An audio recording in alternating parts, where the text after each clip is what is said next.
I started in 1947 at the age of 14. And I started serving my time in a monumental yard in Mount Jerome Cemetery. It was known as Mount Jerome Monumental Works. My late father was foreman there, and the stone trade has been in our family for hundreds of years. When I started serving my time first, we had an anvil and we had a hammer, and we used to make our own tools. But what we used to do was we'd have to make the splitter, so we used to make the head of the splitter first. So as that you don't have to temper the head, you leave it soft, because if you temper it, it'll break and it'll fly. So we used to make the head of it like.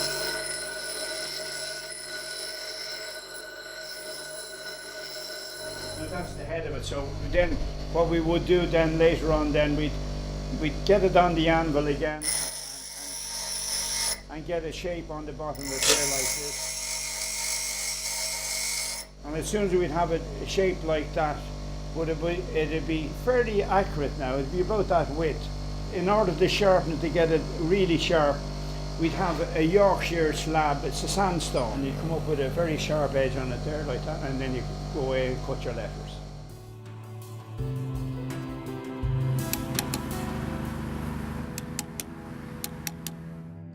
But there are a very limited number of men in Ireland who hand cut nowadays, and this is why people ask me to engrave headstones, especially lead inscriptions, because they're not familiar with them and they've never learned how to do them.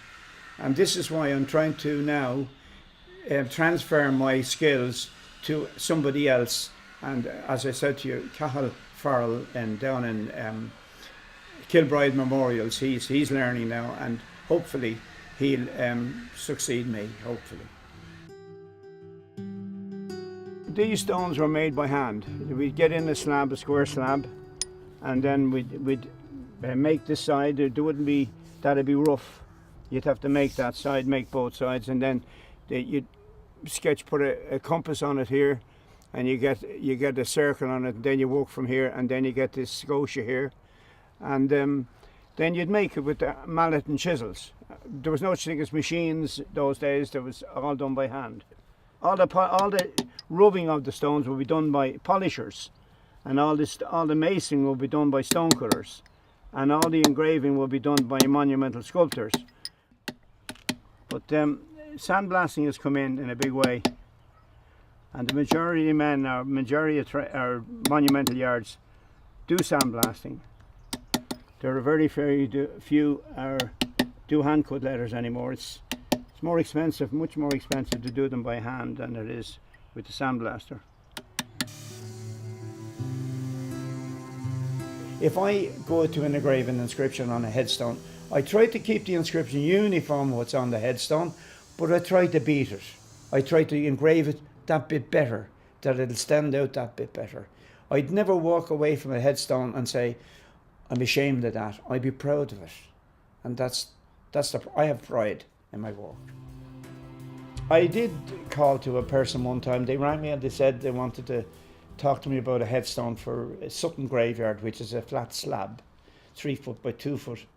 And I said, fair enough, I'll do that. So I went down to see the lady anyway and rang the doorbell, and she threw me down the key, and I let myself in and went upstairs, and having spoken to her for a little while, she asked me what would I recommend. Anyway, I said I'd recommend this black granite headstone. Now I said, would you like to do the inscription? I said, would you like to put in loving memory of my darling husband? Oh no, she says. Oh no, she says, he was only a bastard.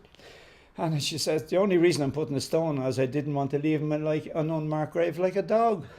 So she said, just in memory of his name and the date of death, and just R.I.P. at the bottom. She said, and that's all I want on it. So, and that was the end of that. So I had to be cautious after that what I suggest to people and what I recommend. So I'd have to know where I'm going before I suggest anything.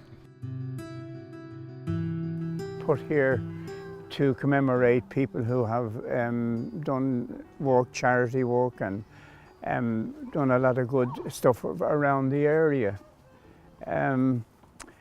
They also, when they put the name on this, the majority have a little tree planted somewhere around the area here. You may, if you look around, you can see there are trees, stake trees, and it's to commemorate these people.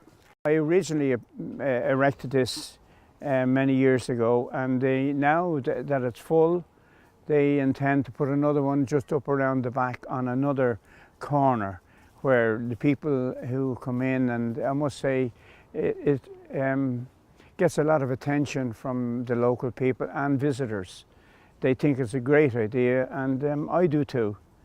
But I have engraved every letter that's on every side of this, and please God, I'll be around to engrave a few more on the next one, assuming they get another one. I have a grave. I suppose you'd say I'm morbid, but I have a grave out in Kilmechanic, and I have a stone on it, and I'm contemplating putting an inscription on it.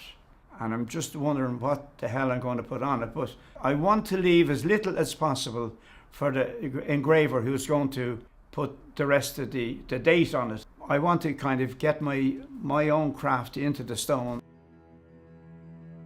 Love is a big word. Yeah, love will play a very prominent part on my headstone. I'd love to indicate to people how important the word love is. Sorry about this. I feel very strongly about the word love, and I'm definitely going to have an epitaph. I'm trying to think what way I'm going to put it on the stone, but it's there for perpetuity and it's there forever, and I hope people take note of it and live it. Sorry about breaking down, but yeah, live and love. It's very, very important.